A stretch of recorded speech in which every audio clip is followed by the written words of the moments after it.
আসসালামু আলাইকুম ভিউয়ার্স, আপনারা দেখতে পাচ্ছেন আমরা আছি স্মার্ট ই-বাইক শোরুম যাত্রাবাড়িতে। তা প্রতিদিনই আমাদের সাথে নতুন নতুন স্মার্ট বাইক সংযোগ হচ্ছে। আজকে দেখতে পাচ্ছেন আমরা আরও কয়েকগুলো অনেকটা নতুন স্মার্ট বাইক আপনাদের সামনে উপস্থাপন করেছি।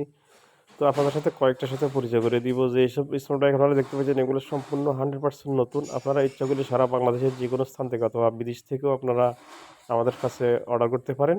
আমরা কুরিয়ার সার্ভিসে সারা বাংলাদেশে সার্ভিস দিয়ে থাকি এবং ইচ্ছে হলে আপনি সরাসরি আমাদের শোরুম এসে নিয়ে যেতে পারেন। আমাদের সে শোরুমের ঠিকানা আমরা ডিসক্রিপশনে দিয়ে দেব, অথবা এই নিম্নে দেওয়া মোবাইল নম্বরে আপনারা আমাদের সাথে কন্ট্যাক্ট করতে পারেন। তো আমাদের স্মার্ট বাইকগুলো সম্পূর্ণ পরিবেশ বান্ধব। এগুলা চালাতে কোনো ড্রাইভিং লাইসেন্স লাগবে না, শুধু কেবল হেলমেট ব্যবহার এবং হেলমেট এবং কাগজপত্র থাকলে আপনি এগুলো চালাতে পারবেন। আর কিছু কিছু স্মার্ট বাইক আমাদের কাছে রয়েছে যেগুলো আপনার ড্রাইভিং লাইসেন্স লাগতে পারে, কারণ এগুলোর স্পিড একটু বেশি।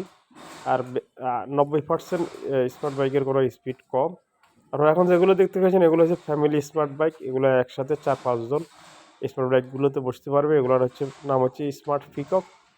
সামনে একটা বাচ্চা, পিছনে 3 জন মানুষ অনায়াসে স্মার্ট বাইকটিতে বসতে পারবে। এই স্মার্ট পিকআপগুলো আমাদের কাছে অ্যাভেলেবল রয়েছে। তো যারা আপনারা আমাদের ভিডিওটা দেখছেন, আমাদের ভিডিওটা লাইক, কমেন্ট এবং শেয়ার করবেন। তাহলে আমরা আরও নতুন নতুন ভিডিও দিতে উদ্বুদ্ধ হব। আজকে এই পর্যন্তই। আপনারা সুস্থ থাকেন, ভালো থাকেন। আসসালামু আলাইকুম ওয়া রাহমাতুল্লাহি ওয়া বারাকাতুহু।